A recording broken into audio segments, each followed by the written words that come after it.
I'm going to have to ask you to be a little patient with me this morning. I'm fighting a bad case of flu, but we hope that it'll work out all right. This morning we are dealing with one of the basic realities of life. We are celebrating the most important event in the development of the Christian faith.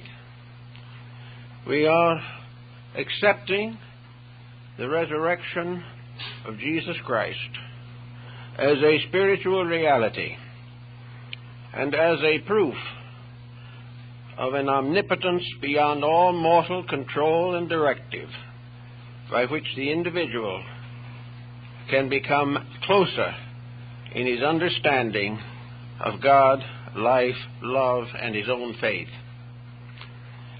Actually, as Abraham Lincoln pointed out, the Bible is not only a great inspirational book for most people, it is also the most important book for the government of nations. It is a great document of administrative policy in all parts of the world. Now, this may have been generally overlooked, and it has been ignored for centuries, but the truth of the matter remains that the teachings in the Sermon on the Mount, the teachings at the Last Supper of Jesus, and the various sermons and talks that he gave along the roadway of Galilee, these are without question the most important foundations for an enduring society, individual or collective, personal or international. Today, over 2 billion persons are in one way or another celebrating this day, and probably 500 million more of other faiths, but sympathetic to the ideas and message, are joining in this ceremony.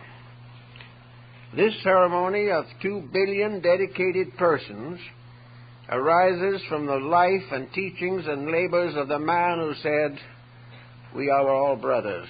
Love one another." Now, the Christian faith has done just about everything it can do to promulgate or distribute the realization of it. But neither the faith nor its followers have been able to establish a culture based upon mutual respect, mutual kindness, mutual charity, and mutual love.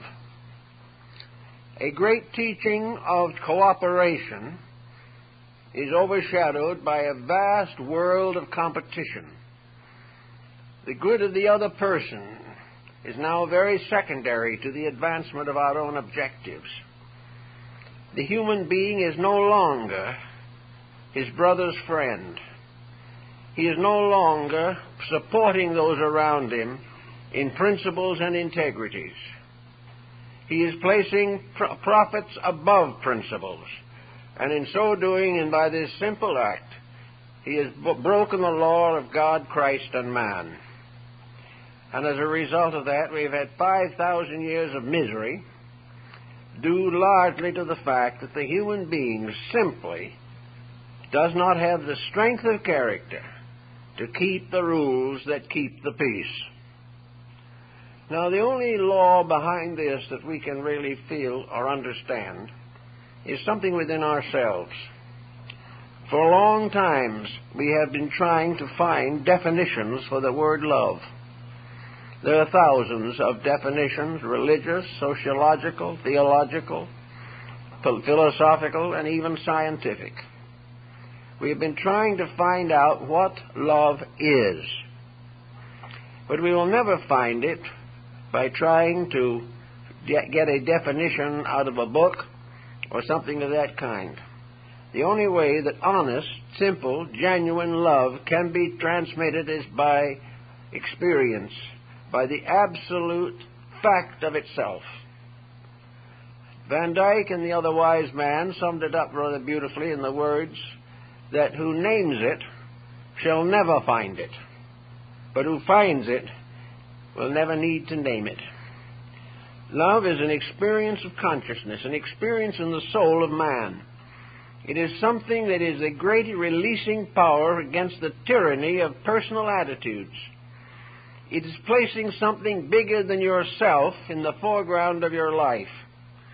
It is dedicating to your acts to projects, to purposes, to convictions that are of common good to all mankind. Love, therefore, suffereth long and is kind. But today, the average individual is not interested in suffering long for anything. And he is not too careful with his kindness if it is contrary to his objectives of the moment. That we have come so far, suffered so long, endured so many wars, and never discovered kindness in the relationships of nations is unbelievable. And it is still more unbelievable that millions of good people, kindly, well-intentioned, well-purposed in life, still have their hates, their fears, their doubts, their prejudices, and all the negative attitudes and opinions which separate humanity. Therefore, it seems that this morning, when we celebrate the resurrection of the Prince of Peace, that there is something that we should all think about rather carefully, and that is to find out whether in our own lives we are able to actually practice a few of the simple admonitions which we have received from Christ. Are we able to be kind to each other? Are we able to forgive our enemies? Are we able to do good to those who despitefully use us? Are we willing to continue quietly in a meek way of life? Are we interested in the simple humilities of virtue? Do we want a happiness that arises from making others happy, rather than sacrificing them to our happiness? Do we want a happy home? Are we willing to support it by character, by integrities? Are we willing to keep the rules by means of which we can keep the world in order? Now, the idea of love is not a new one, but on through the ages it has passed through innumerable definitions, and it has been mixed up with a great many other emotions and attitudes. Love is not just a single thing. It is not something that is born full-blown from the unknown and the invisible. Love is the gradual maturing of a whole circle and cycle of attitudes. Love is the individual gradually growing up. True love is impossible to the immature. The individual who has no self-discipline, has no consecrations greater than his own interests, can never truly love anything. And if he tries to love something, he will end up only loving himself, which is the most dangerous of all pursuits. So to have a true understanding of love, the individual must grow. He must not only outgrow selfishness and self-will, but he must also go above and beyond what might be termed the pressures of society upon his life. He has to be an individual. He has to live his principles whether others do or not. Nations must do the same. The individual cannot love until he has achieved a kind of psychic or emotional maturity. Love is a mature emotion. It is not the mysterious bubbling of adolescence. It is a deep, lasting, enduring dedication. Love is not merely staying with it till it hurts and then walking out on it. Love is not merely getting into various emotional situations for profit, for gain, for social standing. There can be no selfishness and no self-centeredness in true affection. Also, love cannot be bought, bartered, or sold. Love can never be tempted into existence by luxuries, by social advantages. It remains as it has always been, basically, the purest of all human emotions. And if it becomes adulterated or becomes defiled, it is one of the most terrible adversities with which we must struggle in our course of existence. An example of this point, I think, I probably have told you before, but maybe long ago. I knew a young man who grew up in a small family, and he had a sister. And when this sister was about 15 years old, she was stricken with polio. And from that time, she never walked again.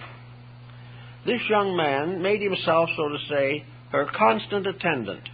He protected her in every way possible, sacrificed every sport and pleasure that would normally have been his, because of his great admiration and devotion for his sister, whom he deeply loved. After about 15 years of this relationship, the sister died, and the young man was left to start out on an individual life of his own. What did he do? He married a very wonderful girl who had been paralyzed at birth, and spent the rest of his life taking care of her. He wanted something to serve. He did not want people to serve him.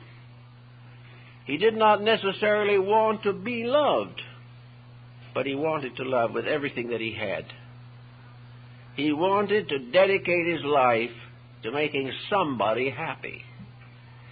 And no education he could have secured elsewhere, no degree in science, philosophy, or religion could have given him the wealth of life and the tremendous internal growth that the simple devotion to the need of others resulted in him possessing. And finally, the wife also passed on after about 30 years. And someone said to him, "John, I don't know how you did it.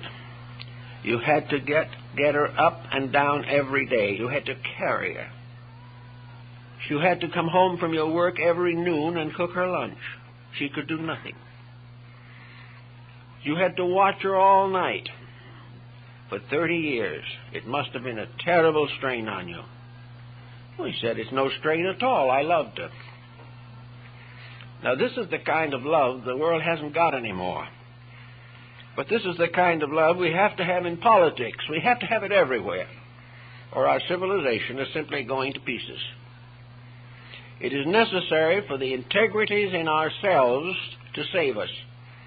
We must bring our own wisdom and our own insight to bear upon the problems of daily living. We have long worshipped by attending places of religious gathering. We have been baptized. We have taken communion. We have gone through certain sacraments, particularly in the Protestant communion, the sacrament of marriage. We have done all these things in the name of religion, in the name of a spiritual reality. I know years ago I performed a great many marriage ceremonies, and several times the young women particularly came to me beforehand and they said, "We need something. We could go to a justice of the peace, or we could go to some orthodox source and have a traditional wedding. But to make a marriage a success, we have to remember something. We have to have felt within ourselves a dedication, a responsibility. We needed the will of God to move us down through the years, or we could not make it. We had to have something beautiful to think about when the going got rough." And so nearly always, those who were really anxious in having a true marriage wanted some type of religious experience in connection with it. They wanted the blessing of heaven upon themselves and their futures. They wanted the blessing of heaven upon their children when they came.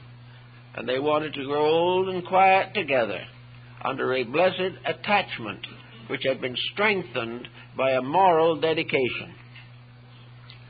So in these days, we can go back to the Pharaoh Akhenaten, 1100 years before the beginning of the Christian era, and we can see this frail, sickly man who died of a broken heart.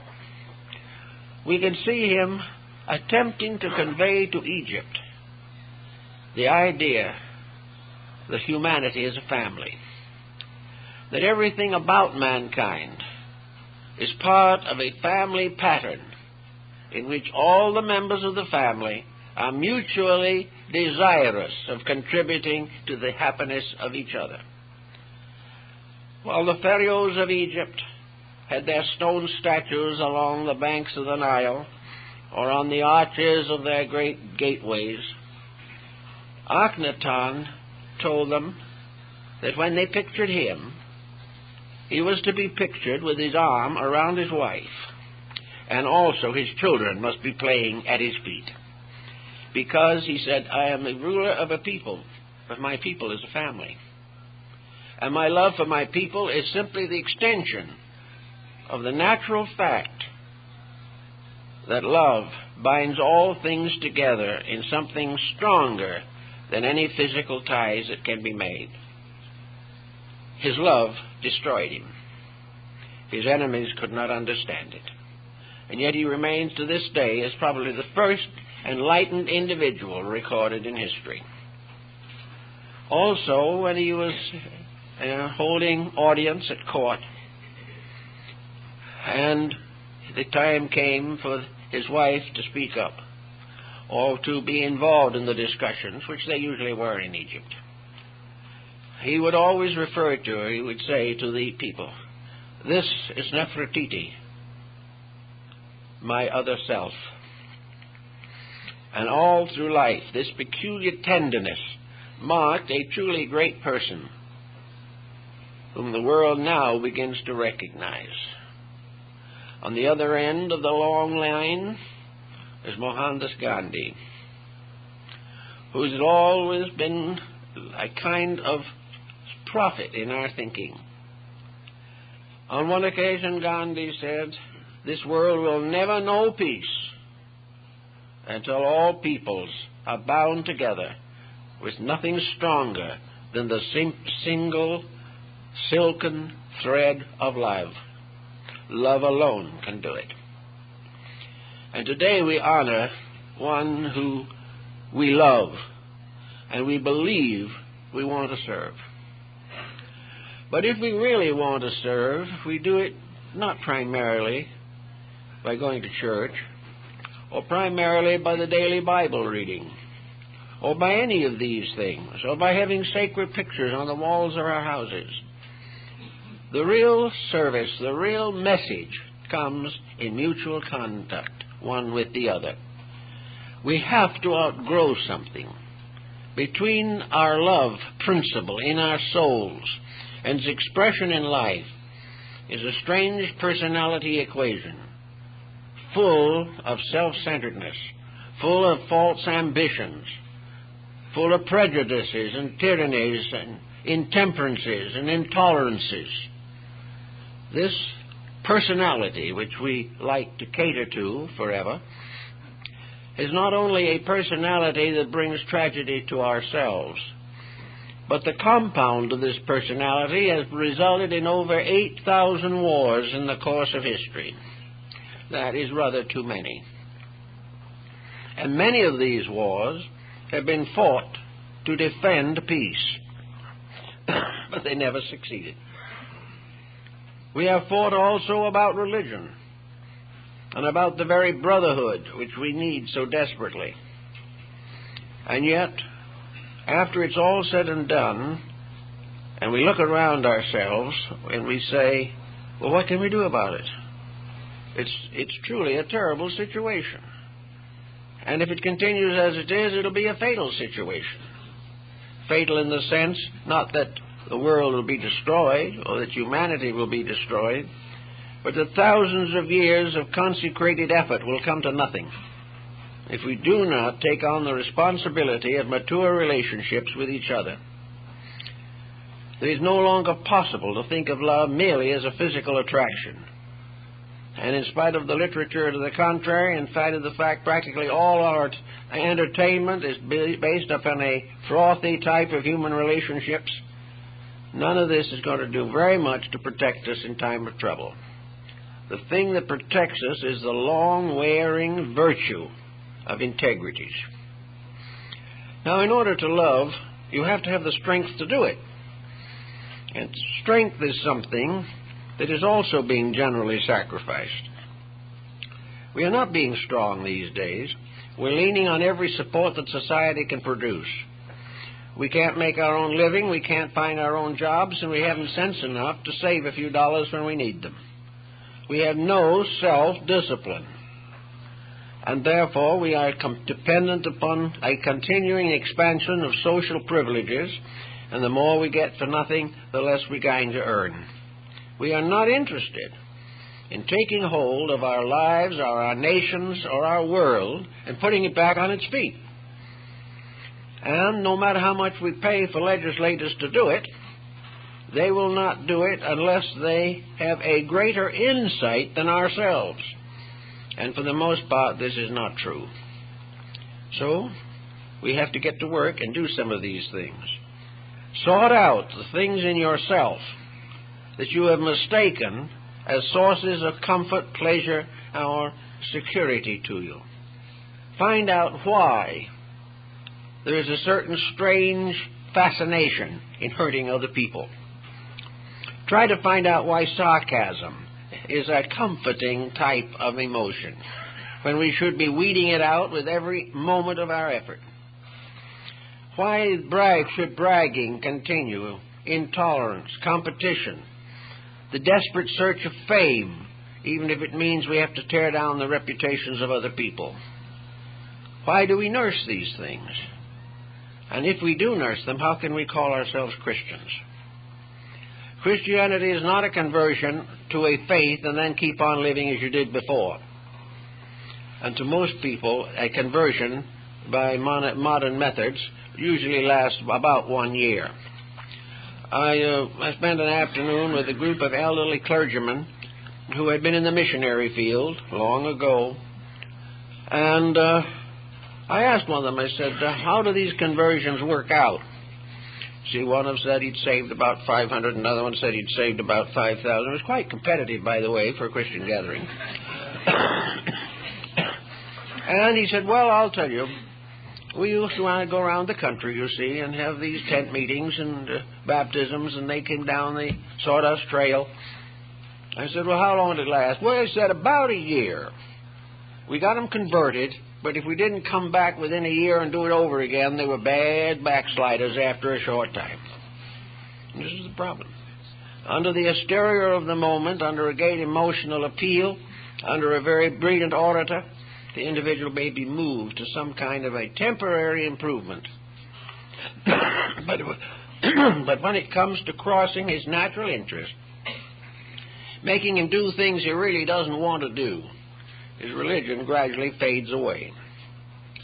We have today alcoholism in the great Christian world, something that should never have existed. Narcotics.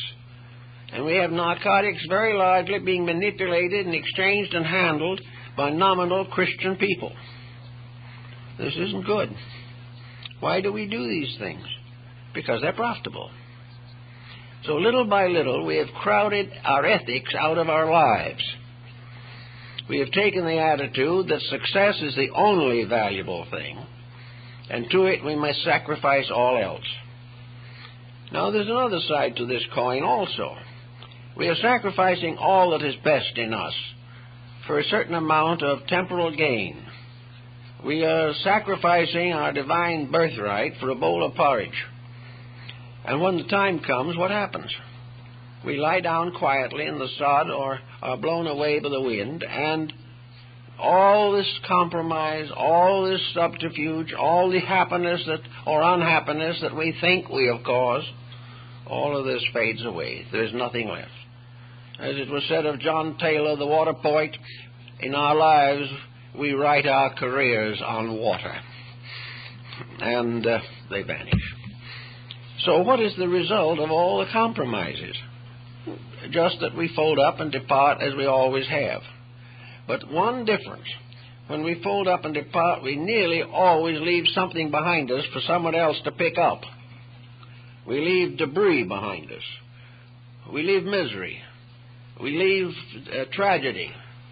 We leave children who are wrongly brought up. Business that is not properly or justly maintained. We leave false incentives and false ambitions. and we leave this terrible struggle for profit as uncured within our own selves. So the world gets a little worse after we go because we lived, when in reality, when each of us passes on, the world should have something good to remember us for. So we're going to have to recognize that all the compromising that we do in order to accomplish our own personal desires, all these things, all this compromise leads to nothing. It never has succeeded, never can. For all this great struggle of competitive materialism ends at the grave. And we take with us out of this life only what we brought in ourselves. So with this, it shouldn't be so difficult for the individual to say to himself, let's make this daily life a little happier for everyone. Let's try to do it right for a change. Let's take the individuals whom we have ignored for one social reason or another and see if we can't patch up these differences. Let's get rid of 3- and 4-generation family grudges. And most of all, let us make sure we don't start new ones. Let us forgive all that we can of those who have injured us. If Christ says to us, forgive each other, this is the highest doctrine in the world. But it's pretty hard for the average individual to forgive an unpleasant relative or an unwieldy politician. Actually, the first impulse is to revenge. And it is revenge that has ruled the world for thousands of years and caused the wars, crimes, delinquencies, and miseries of the ages. Looking back over history, it is amazing how much beauty has been destroyed by selfishness, how much ambition is torn down, and how little it is gained. The tyrant who gathered a great fortune or became a ruler over men vanished away, for as one philosopher rather wisely observed, no individual has ever been able to kill his own successor. That is something we can't do. We struggle for a while, try to do what we want to do, and then we go. And it would be a very good idea to try to make this going a little bit better for everything involved. How would it do to try for a moment to simply look for the right in the terms of the integrities that we can recognize? We have from the New Testament a great many wonderful thoughts. We have the great belief or realization of the inevitable friendship of mankind. The New Testament emphasizes friendship above brotherhood, strangely enough, because brothers can have a heck of a time. They can be at each other's throats all their lives and never speak to each other after they're 10 years old. But friends, it's a little different. We may be unhappy if a false friend comes along, but friendship as a whole has more endurance and more possibility of development, and gives us the privilege to pick those that we wish to have close to us, rather than to depend upon alliances of blood alone. So friendship is very important. But in order to have a friend, you have to be a friend. And the having a friend is delightful, being a friend is a nuisance. And this type of thing is part of an immaturity that has been trained into us. A small child, 2 or 3 years old, doesn't seem to have any great difficulty in loving its mother, and she has no difficulty in loving it. She realizes the trust that the child has. She feels the tremendous responsibility of caring for that child. But as she gets older and the child gets older and the things change and break away, most of this noble nearness is lost. And each goes off into a way of their own, in a world in which love is not a dominant factor. Real love, apart from physical relationships, which are very impermanent, real love is rare. And it's not easy for a child to find an example or examples of individuals or societies or nations that really have sincere regards for each other. To find, when you go out into the world, that all the nice things you thought about are false, is a great disillusionment. Years ago, when I was young and in my prime, about 12 years old, I went to Sunday school. It was a more or less of a harrowing experience, I'll admit. But it had its advantages.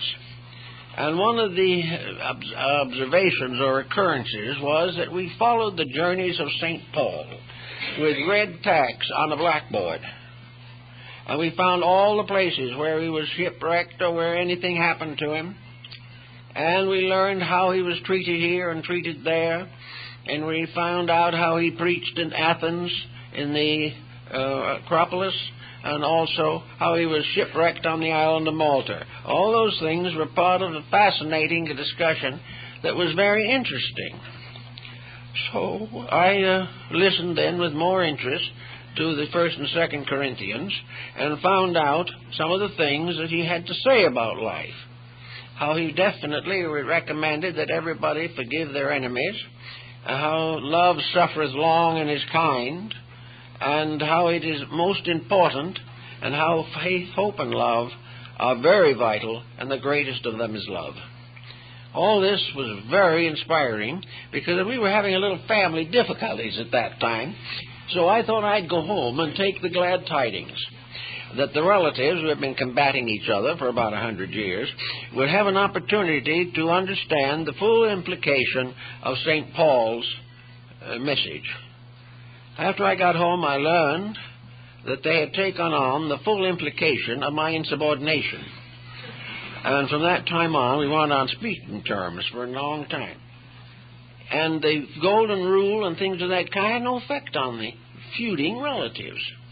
They didn't care anything about what St. Paul said or what St. John said. And his question if they'd said believed anything if God had spoken in person, because they had unfinished business. There were still a few unpleasant things they could do while they were still in this world. Now, this is unfortunately too common. It may not be quite as outstanding as some of my examples, but the same principle follows.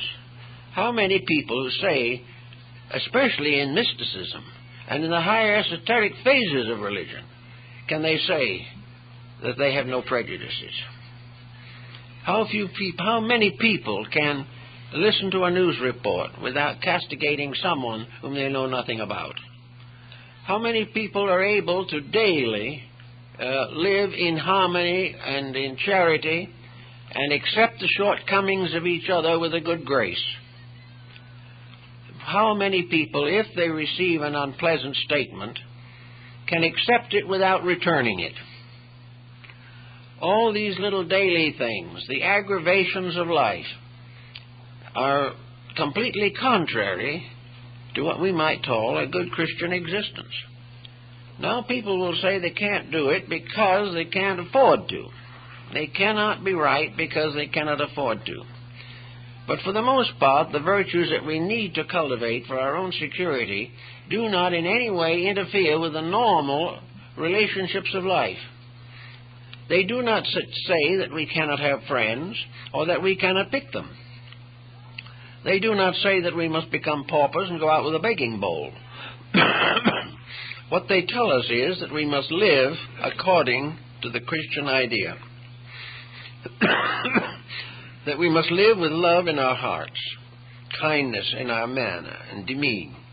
That we must do things gently and lovingly, and try in every way possible to return good for evil. If we can do this, many of our problems will solve themselves. Otherwise, they won't. And also, in the world, they will not solve themselves unless we solve them. So we have now, on this Easter Sunday, a time of reflection, to settle down and think about things, to decide, if possible, a new birth of the Spirit in us, that the love in our own hearts will also rise from the darkness of doubt and futility, and that we will each of us, in one way or another, and as much as possible, proceed to build a career upon the Sermon on the Mount, that we shall definitely do these things which are now considered to be more or less ridiculous. If a man takes our coat, this Bible says we should give him our cloak also. This is not fashionable anymore as a doctrine. But somewhere behind it is a principle that no matter what other people do to us, we must try, in one way or another, to be as kindly to them as possible. If they come in need, even though we have not spoken to them for 10 years, if we learn they are sick or desolate or deprived, we should go to them, regardless of whether we like them or not, because it is a duty from heaven that we shall help one another. And this helpfulness is not limited to the people we like. It is limited only by our own ability to grow. And I've known several cases where an individual stepping in an emergency in a family which had forgotten him, won back the whole family. And they became friendly on a basis of integrity that had never been known before. As long as we have these little problems, let's try to think as St. Francis de Assisi thought. He was probably one of the greatest of the Christian mystics. And mysticism is based entirely upon the concept of man's internal experience of the love of God. The individual in whose heart mercy is dominant, who is by nature gentle, by disposition tolerant, and also adds to this a spirit of worship, a desire to truly know his God, try to obey the higher laws of life, and to serve his fellow creature as generously and lovingly as possible. This mystic begins to experience true love within himself. The love that St. Francis found extended far beyond even human relationships. He spoke of his little brothers, the animals and the beasts. He spoke about all the planets and all of the flowers growing in the fields. They were all his children. They were all his relatives. They were all part of his life. And in honor of him now in many countries, animals are baptized or blessed in the course of Christian worship. And it was a good idea. It would be more blessed if more were blessed. Because actually, most of the things that we do badly, whether we know it or not, are hurting us. When we think we have outgrown something, or through a materialistic allegiance have become too sophisticated to pay any attention to simple things, we find ourselves in a very difficult situation. Actually, the blessing of the animals and the birds and the fishes, all of this is good, because it helps us to understand the sacredness of life, and will help us perhaps not to profane it as we have in the past. In Japan, in the little town of Nara, there is the Sarasawa Pond, a little pond about 300 or 400 feet across. And here, each day, children come with little bowls, glass bowls, with a goldfish in them.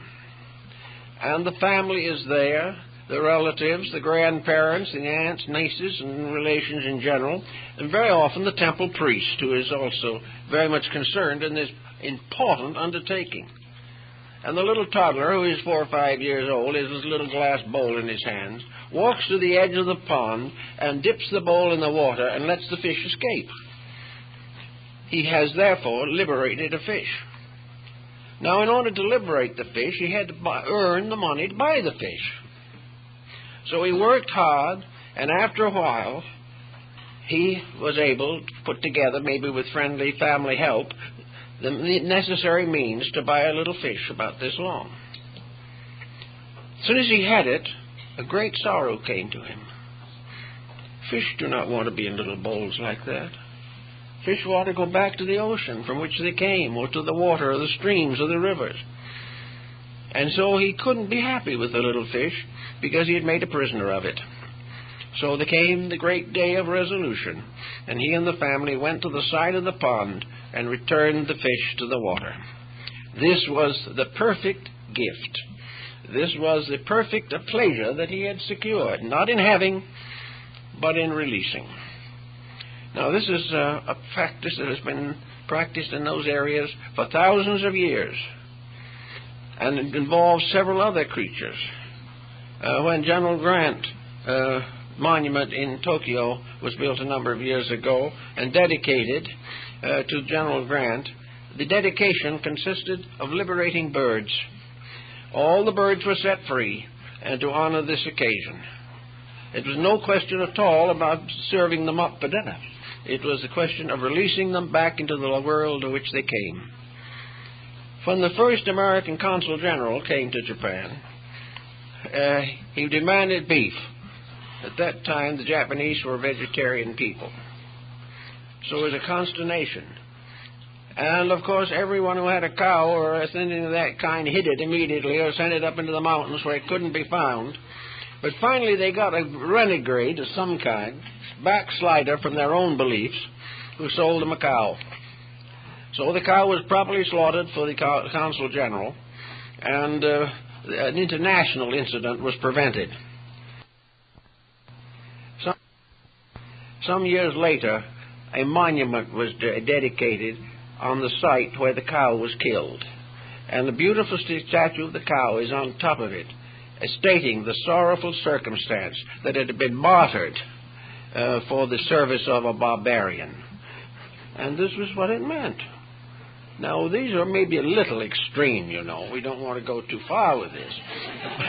But the principle involved has something about it that is very beautiful. The principle of preserving, of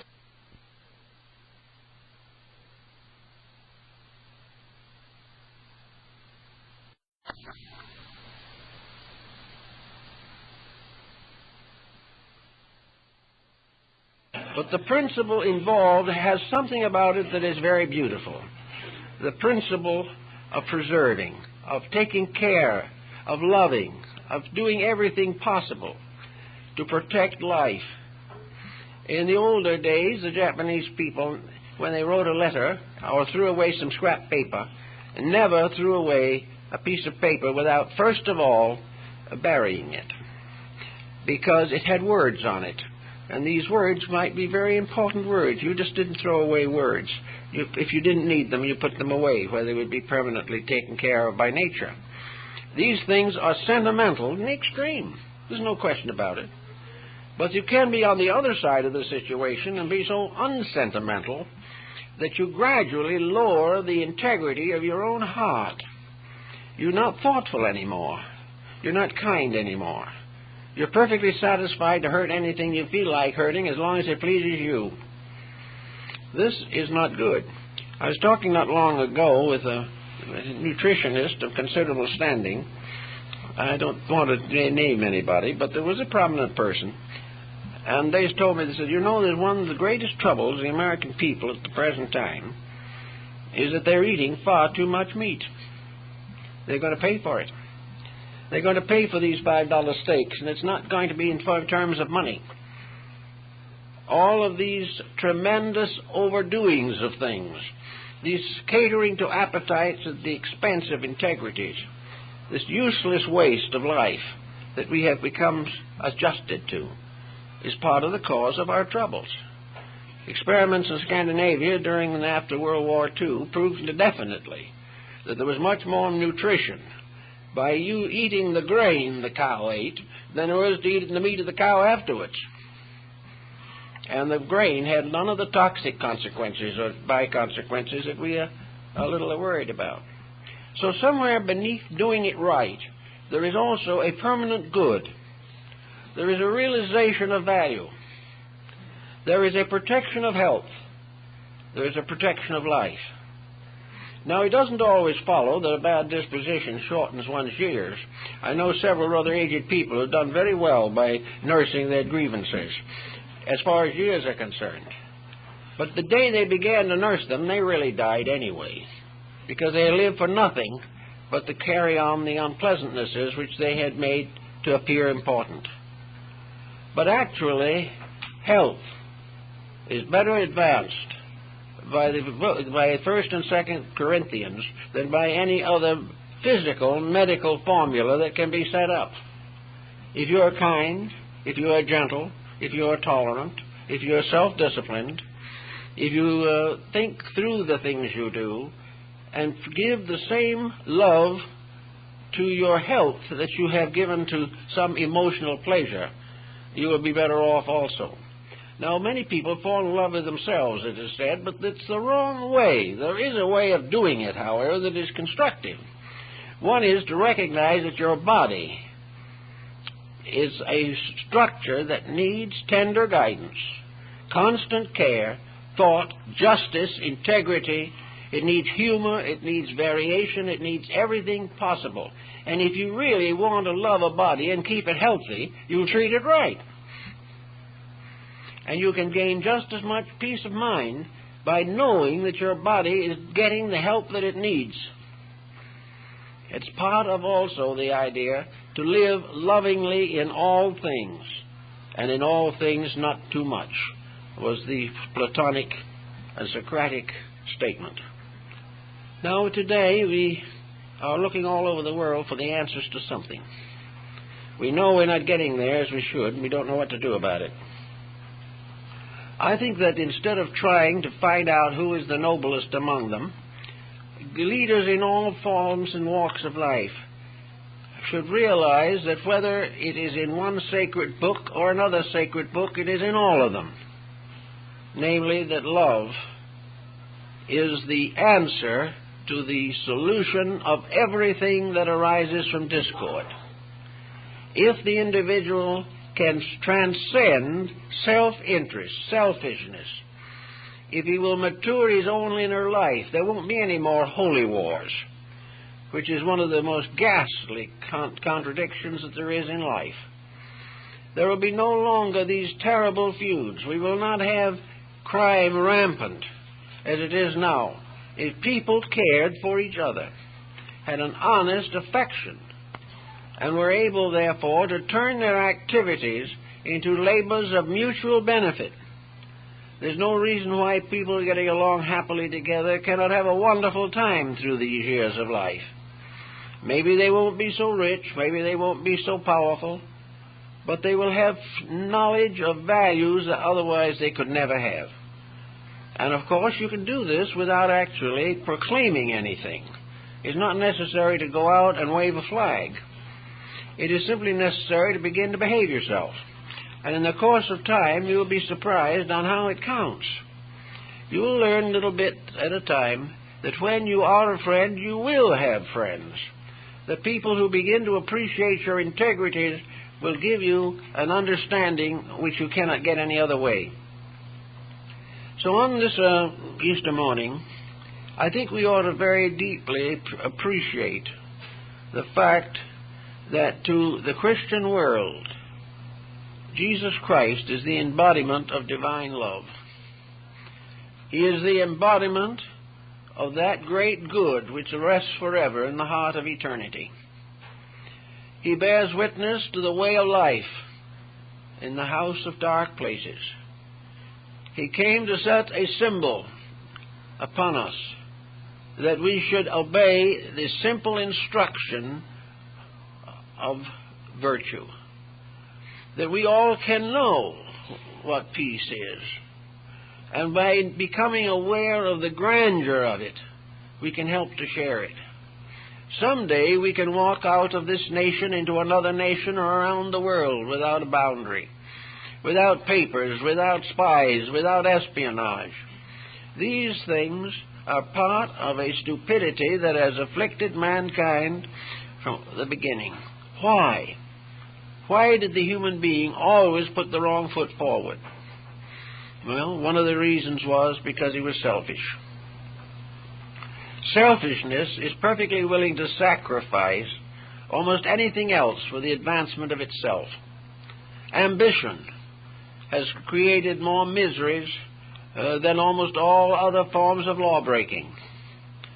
The unbridled determination to achieve worldly accomplishment, fame, and distinction, the idea of marrying for money, the idea of nobly quoting and watching for opportunities to discredit someone else so that we can take their place.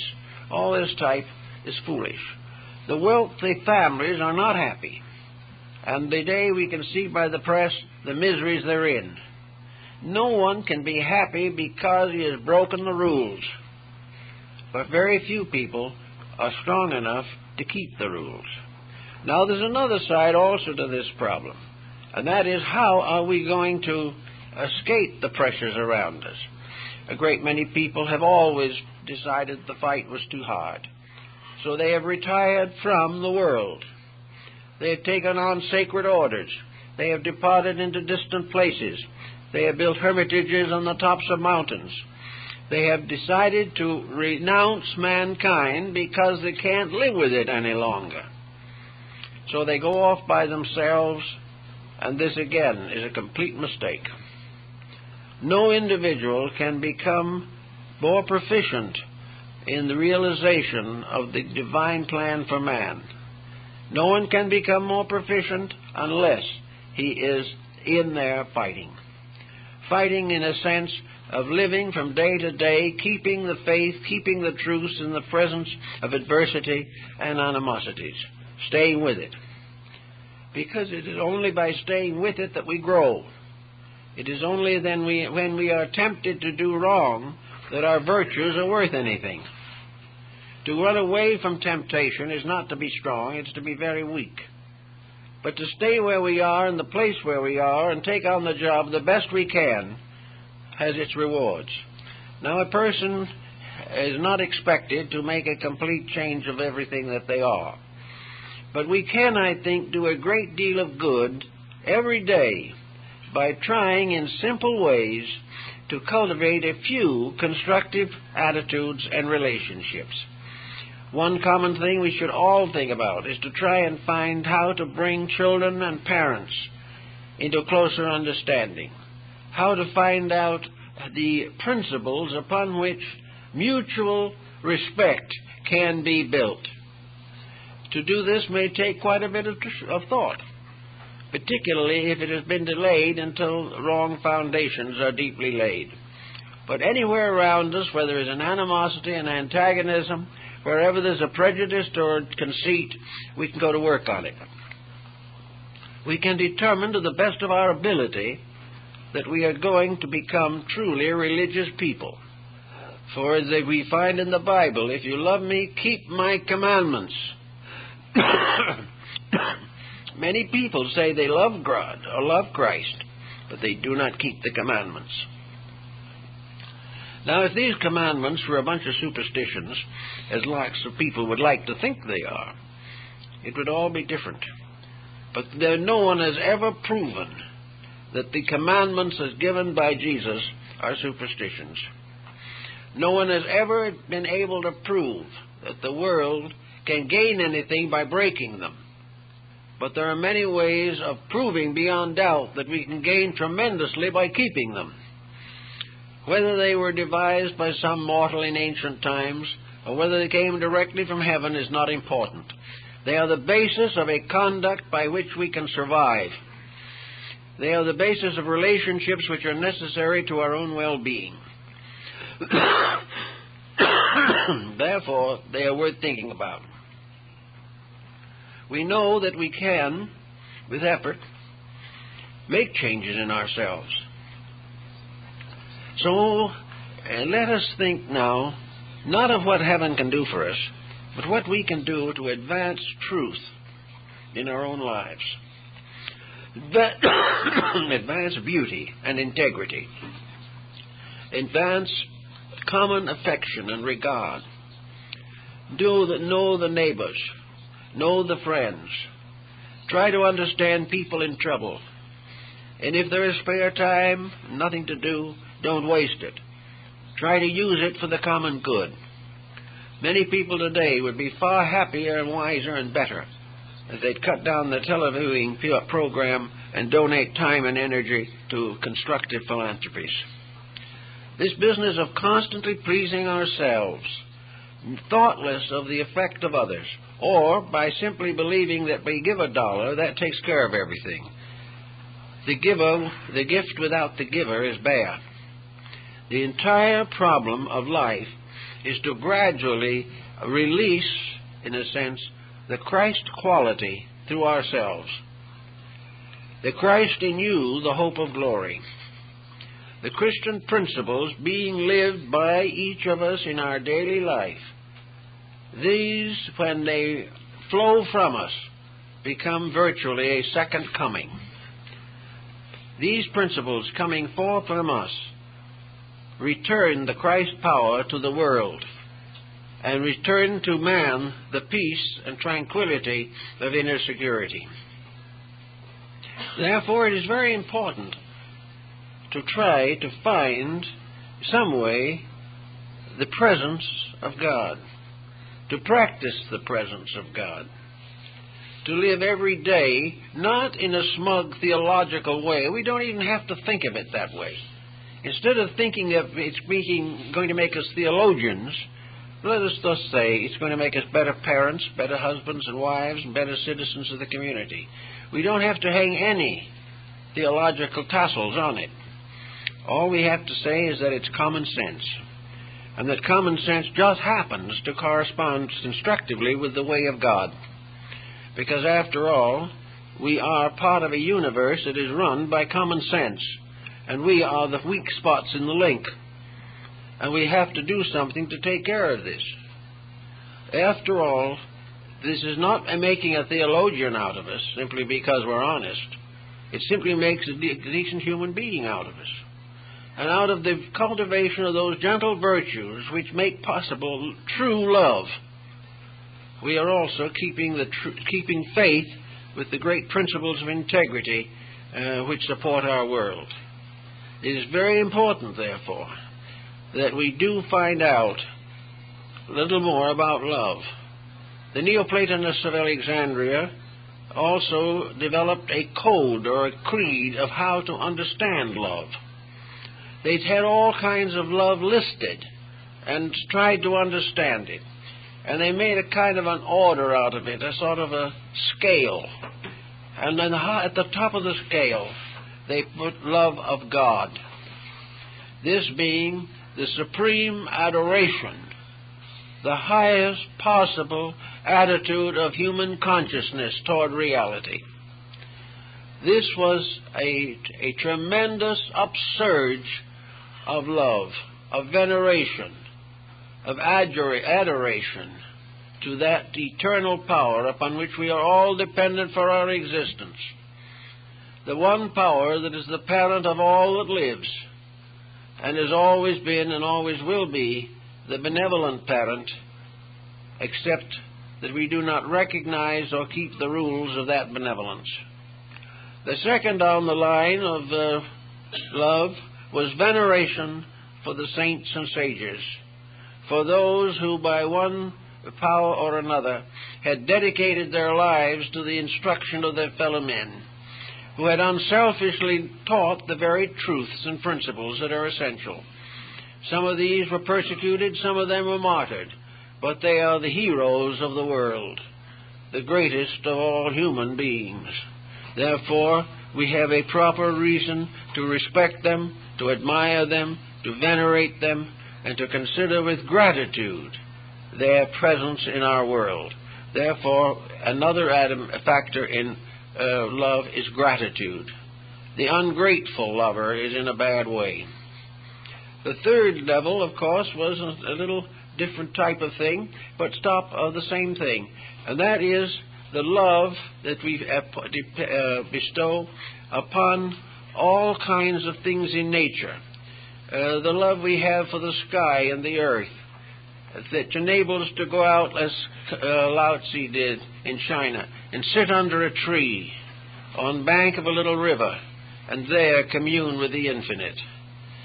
The love that steps out of itself is to embrace all these natural things. Gratitude for the wonderful privileges of existence. Gratitude for the sunsets and the sunrise.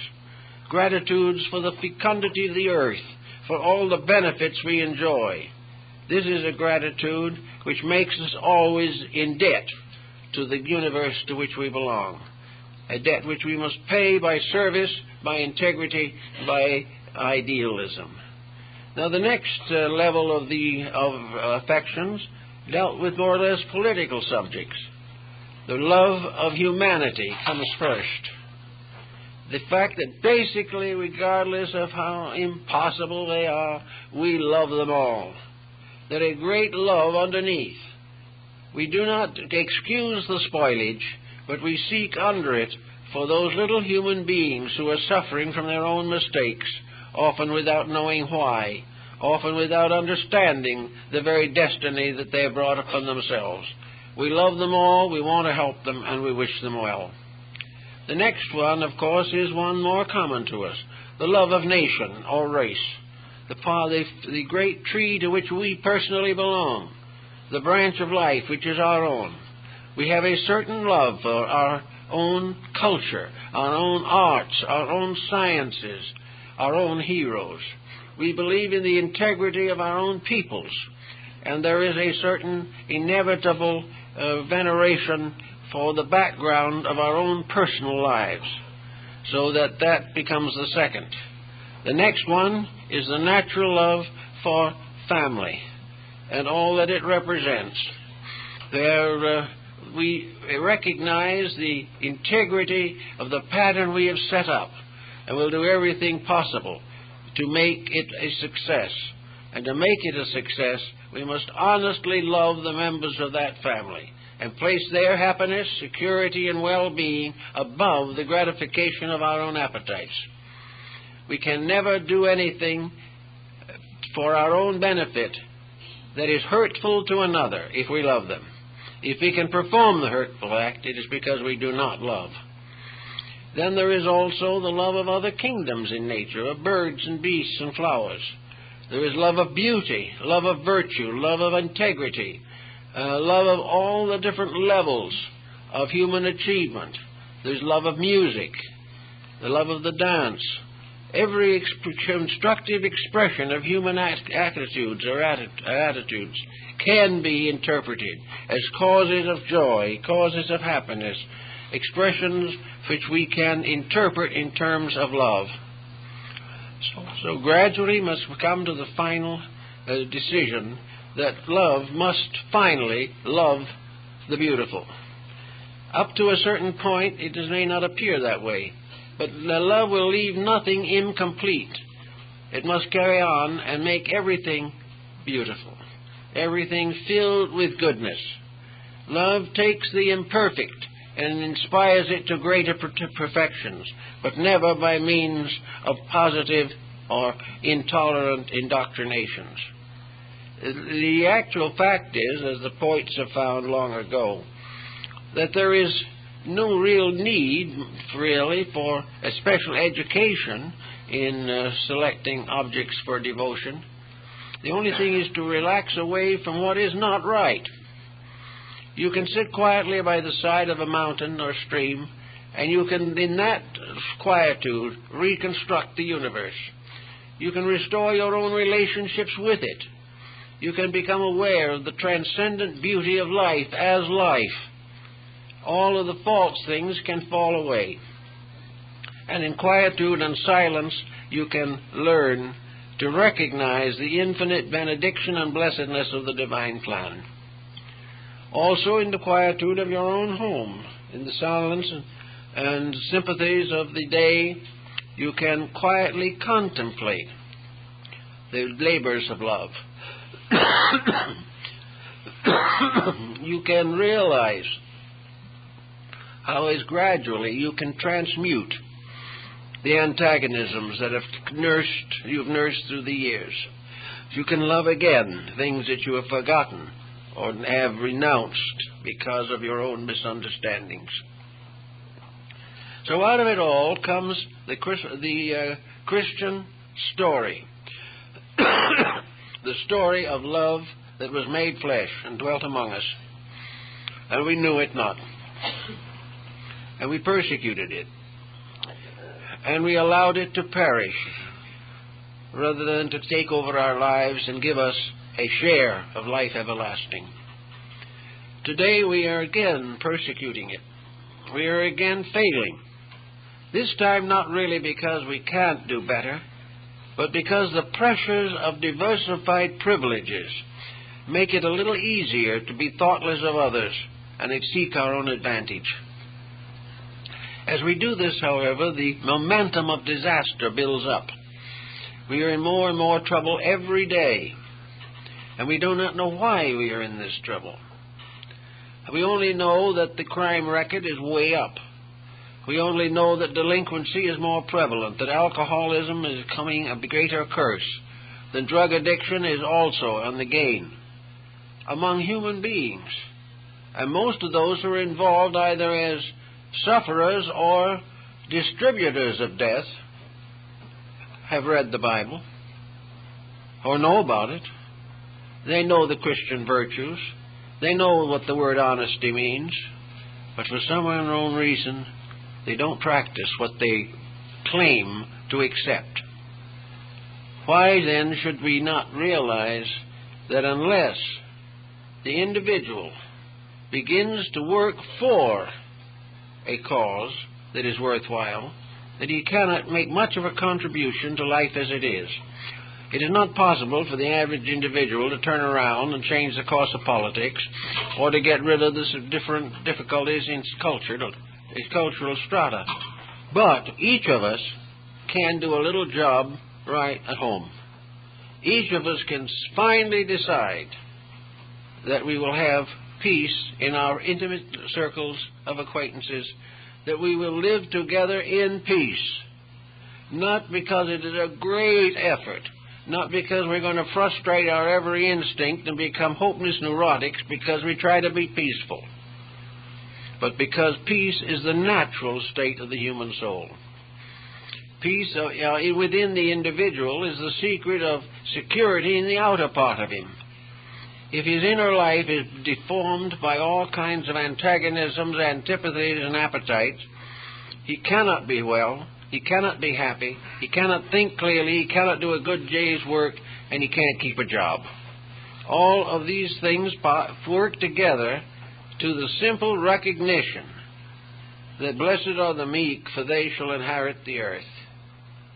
Blessed are they that hunger and thirst after righteousness, for they shall be filled. The great blessings of life come to those who weigh and carefully consider the quiet acceptance of the Christ principle, of the continuous effort not only to be Christ-like, which means to be Christian, but also to realize that there is a little Christ in each of us that can also go out and reach to those who are a little more needy even than ourselves. The life of Christ is a life of unselfish service, of dedication to principles, and of the gradual uniting of all differences and all antagonisms. The life of Christ is a life of peace in the light of God. It is man finally making peace with the universe to which he belongs, a peace that will bring him in safety through the orbits of the stars and the planets and out into space. Everywhere in space there is great peace, great silence, great and eternal order. Everywhere in the smallest things there are mathematical sequences. There is order, discipline, and law. And the greatest of all the laws is the law of love. For it is this law by which all things are transformed. It is the great alchemical transformer. It is the mystery of the elixir of life and the powder of projection. For love takes the commonplace and transforms it into precious metal. It takes the common occurrence and the common experience and makes it sacred. It takes the daily life, which apparently is mediocre, and makes it a brilliant and marvelous experience of the Spirit. Wherever love comes, it brings with it life. When it departs, life goes with it. So in these difficult times, love must be interpreted, not in terms of personal satisfaction or emotional success, not in terms of passion, not in terms of anger, not in terms of lust, but in terms of unselfish dedication to the good of others. Any other form of love is in vain. But if this first dedication is given, then all other forms of affection are ennobled, made more beautiful, made greater, and more necessary to our daily lives. It is up to each individual, therefore, to try to do something to make himself stronger and wiser and better. So I think the transmuting power, the wonderful transmutation of love, is something that we should all really think about. The alchemists were supposed to be in search of the elixir of life, and it is probably true that a true love, bringing with it discipline and proper ordering of life, can extend years tremendously. Another thing, an individual can live longer if he is not thinking about himself. If he is at a job that is important to him, he will live till it is finished. Everything points to the dedication away from self, away from personal satisfactions, and certainly away from catering to the weaknesses of human nature. It will not be possible to correct all these weaknesses at once, or maybe for a long time, but we can start a little. We can plant the seed of piety, the mustard seed of the scriptural parable. And by planting this mustard seed, it shall grow into a great tree. And the individual who plants within himself the seed of devotion, who really allows love to become part of his life, if he allows this power that is forever knocking at the door to come in, and he finds in his own heart a little germ of love, a little seed of a greater and more beautiful relationship with life, he can build it until it becomes a magnificent part of his complete personality.